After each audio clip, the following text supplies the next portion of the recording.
Hello, and welcome to another episode of Same Cast Different Day podcast. I am your host, Martel Roland, and I want to thank everybody who is watching in the Lgbtqia plus group.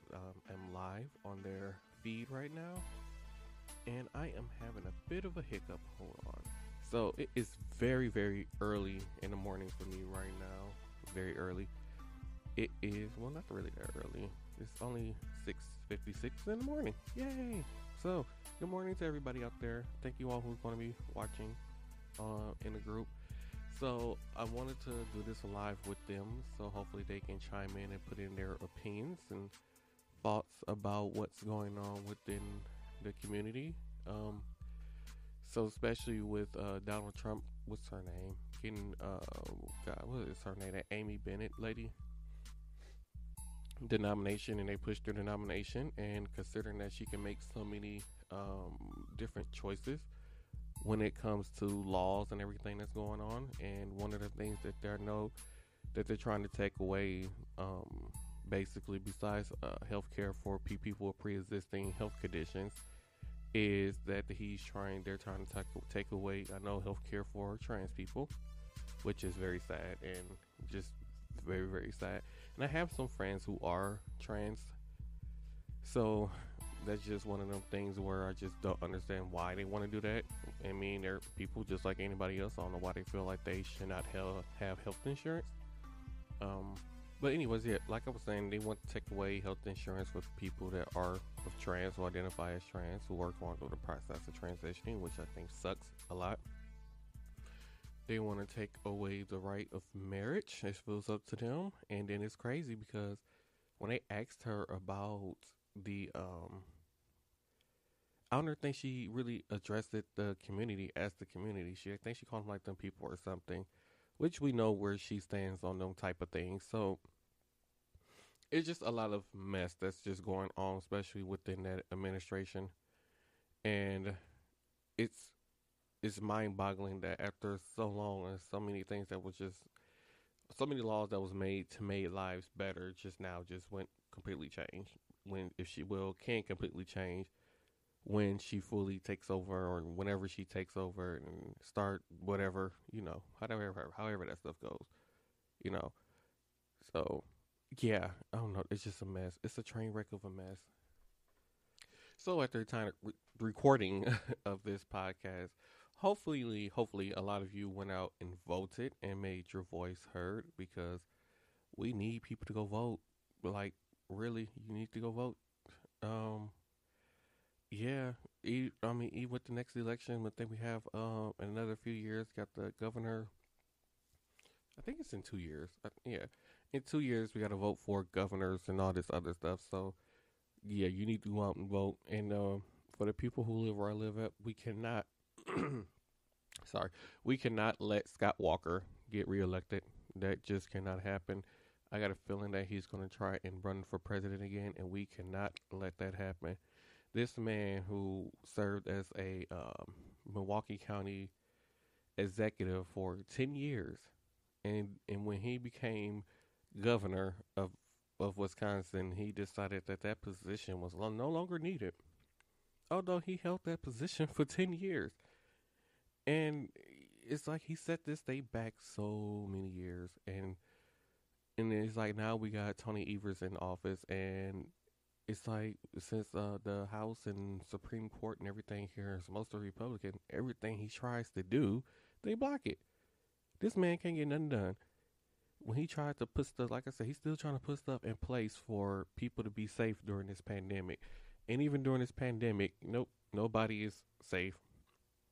When long as these people are in office making these decisions for us, it took for us to have a very spike in high numbers in cases, coronavirus cases, in order to basically for them to go like, okay, you know what, we do need to slow open it down. We need to do, let's bring this doubt is back a little.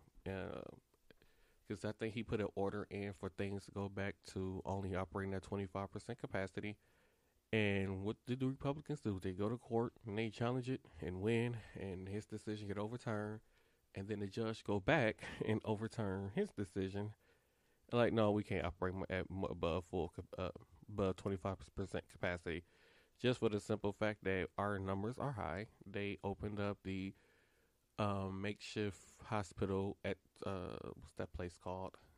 State Fair, on the State Fair grounds, which is crazy because only patients who go. I think that hospital is kind of wasting money because only patients who go to that hospital is basically people who have tested positive for the virus and basically don't have nowhere to go to quarantine if they don't live in a house that's big enough to quarantine where they have their own bathroom or whatever.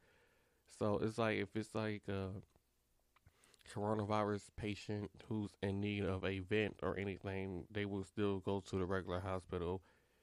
And I guess these other people who really don't need to be in the hospital but test positive and don't really need but can't be at home to quarantine goes. I said that out loud. That sounds stupid. Who thought of that idea? Because I thought the whole point of it was to relieve the hospital systems here with from all the buildup from coronavirus and then people coming in with flu-like symptoms and all this kind of stuff. So I'm like, what is the point of all that? So yeah, like I said, when I say it out loud, it sounds pretty stupid.